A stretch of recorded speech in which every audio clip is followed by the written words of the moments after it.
Well, before we bring you election headquarters, let me acknowledge that that was the investigative piece by Kwete Nate.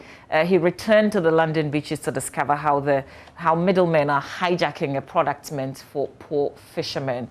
And that was the outcome of his investigation. Right now, though, with 13 days to the presidential parliamentary elections, we're focusing attention on violence, security, and specifically in Zongo communities. My guest in studio is Sheikh Arimial Shaibu. Well, he speaks for the National Chief Imam, not in this context. He's a member of the National Peace Council, and he's also with Kodeo. So very good morning to you. Good morning. You're wearing your Kodeo hat and your National Peace Council hat this morning on this conversation. Thank you so much for your time. A pleasure. Yeah. Maybe I can start with 2016 and whether or not there was a specific, which I know is a yes, there was some specific interventions with regard electoral violence towards the elections before, during, and after. What's the plan this year in 2020? Thank you very much. We are very conscious that with the approach of any election season, tensions goes up, and the issue of violence and security, take the center stage in our public discourse. And the Muslim community, no doubt, is one of the target areas because if you like, the perception or the reality that the Zongos become an easy source for the supply of violence. That is the truth. That is the truth. Not the only Zongo, but at least it's also a reality that in Zongo we supply this.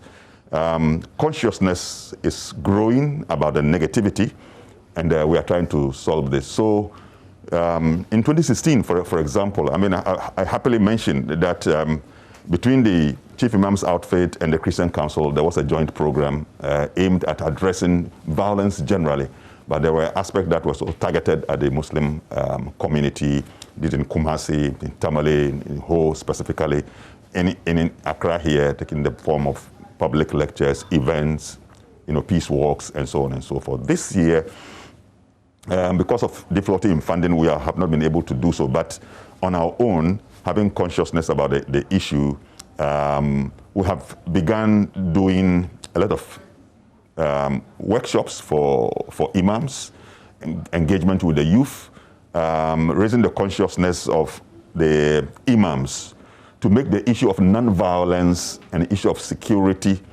a subject for sermons for every Friday, because we know that our youth, whatever the situation they are in, they are very, very religious, and so every Friday you are sure to get all the Muslim young people in the mosque. So we focus on the imams and conscientize them to do that.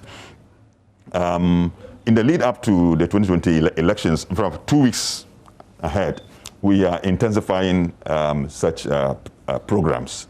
The last one we did, for example, where the Chief Imam was there to offer the opening prayer, was to bring imams and opinion leaders within our communities together. The Muslim community leadership at different levels. We have the traditional leadership, the chiefs, and then the imams are also on the one side.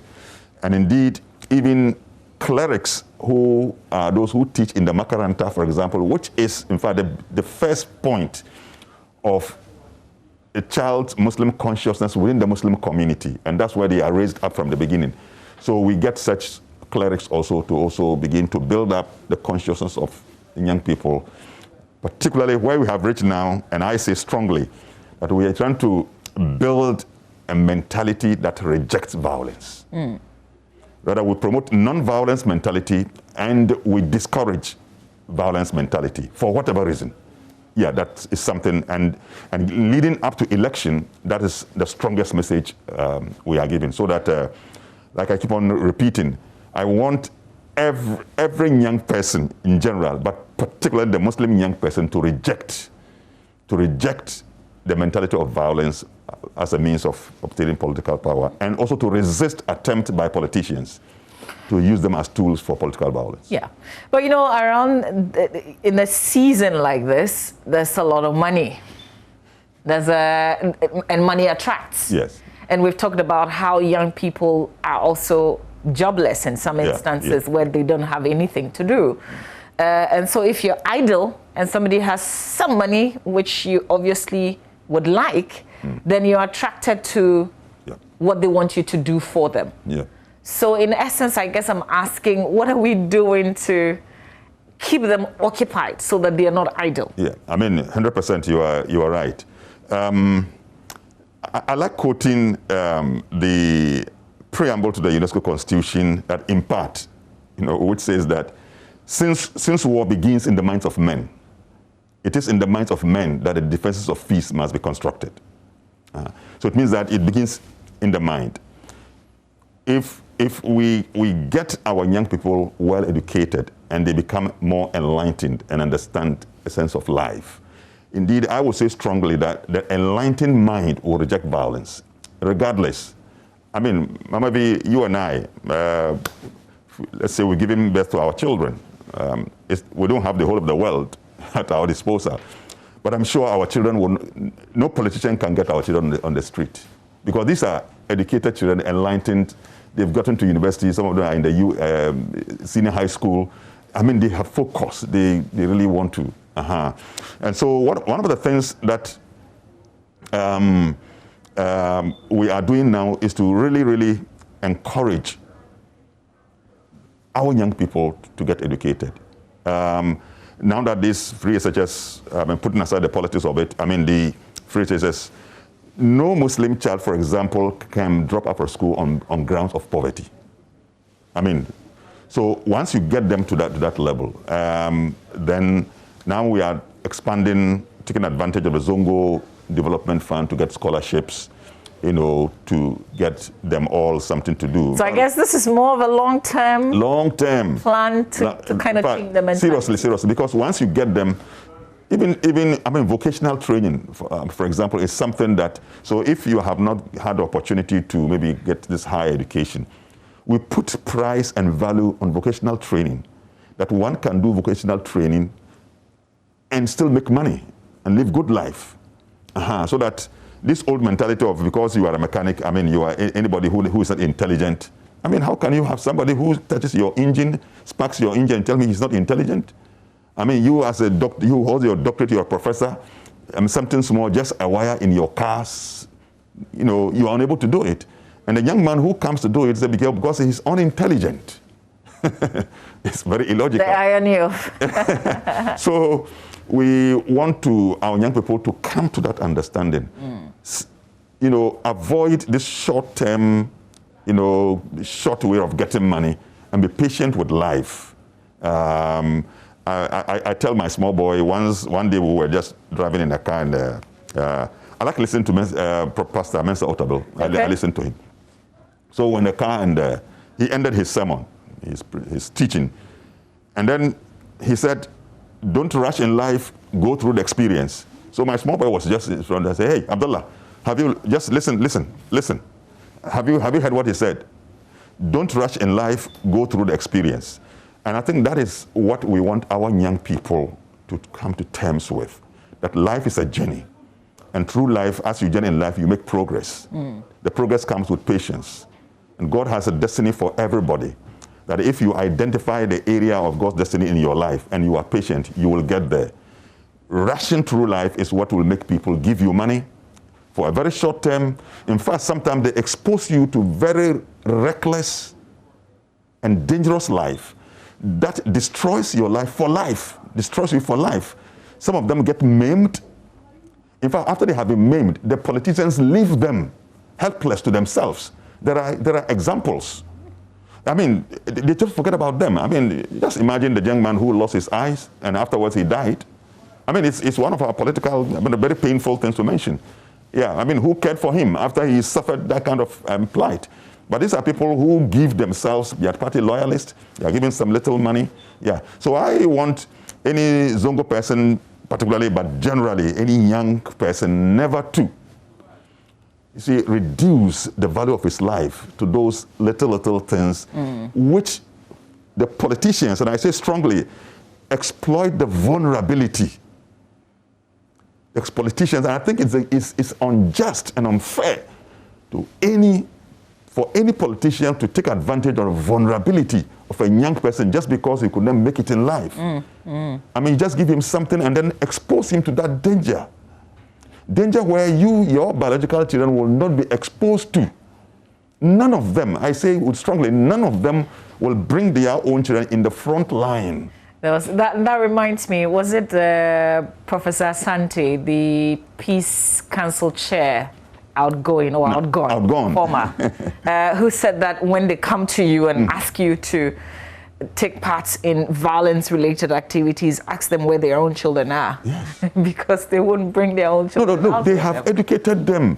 They've exposed them to greater opportunities. They have done masters. They are there done degree. They have done that. And they live good life. They travel outside the country. They do all those things. Yeah? So instead of you to help this young person, unearth his potential and guide him to a life of progress where he is very reflective, use his vulnerability and bring him out to demonstrate disorder, indiscipline. He can ban things, threaten our security, create fear, intimidate, use him for revenge, vengeful activities, and so on and so forth. That's what our politicians are doing. I say this painfully. I mean, many of them are my friends. Very, very, very good friends.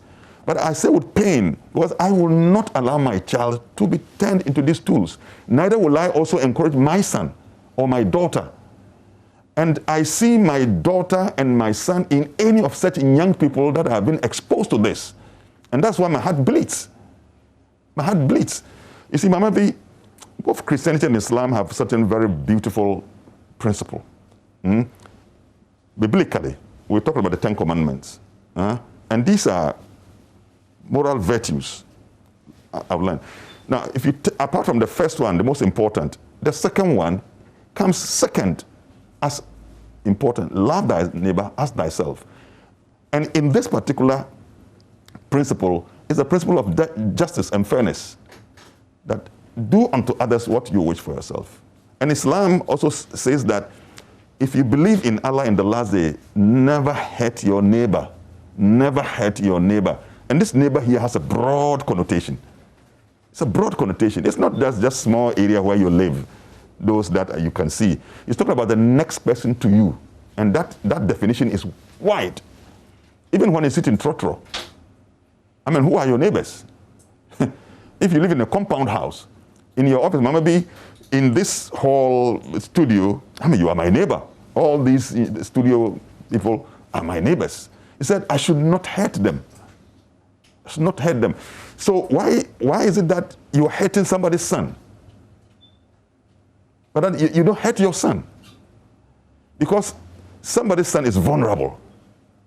So you misuse him, and he becomes a threat to our country. Because after the election, he becomes a threat to our country. You teach him how to be indisciplined. You teach him how to insult, how to taunt people.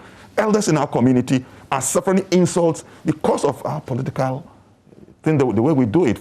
It's painful as somebody growing, getting into the elderly, this thing. I sometimes reflect, it gives me worry. I mean, the kind of country and community we are bequeathing, to the younger generation. Yeah. All our values are just on the platform of politics. It's very bad. Absolutely. Just also want to say that we've got our cameras in the Upper East region where Maxwell Agbagba is. So he'll be interacting with some persons. When we have that feed, we'll bring it to you on the same conversation. But you are an election observer. And when I say you, I'm talking about Kodeo. Yes. Is there a specific plan with just about 13 more days to the polls? Oh yes, I mean I think a couple of months ago we inaugurated our plan for this year's election. It began with the training of those that we call regional coordinators, Of course, they help us to select people and deploy them for our observation. We have put in place our plan for the PVT. We are also doing peace and civic education as part of one of the key elements of our. We've also been engaging in what we call the pre-election political environment assessment, and based on which we give our reports.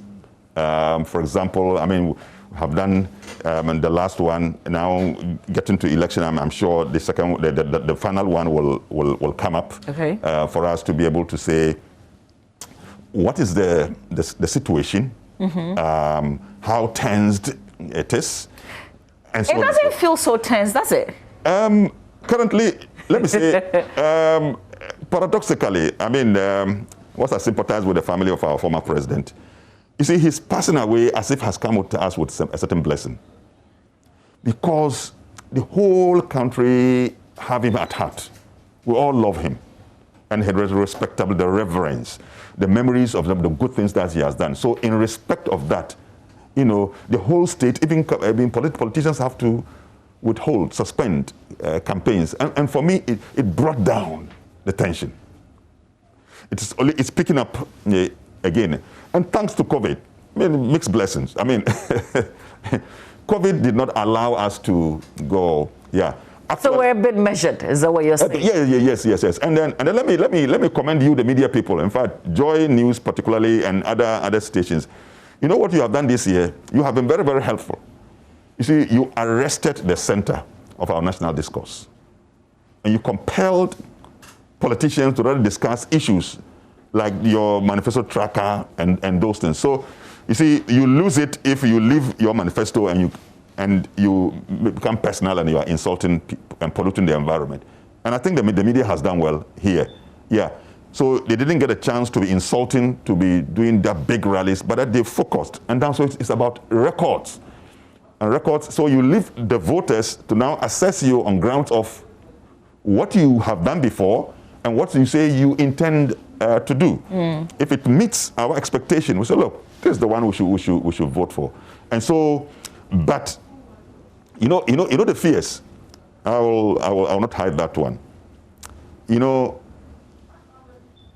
there is an enthusiastic party loyalists.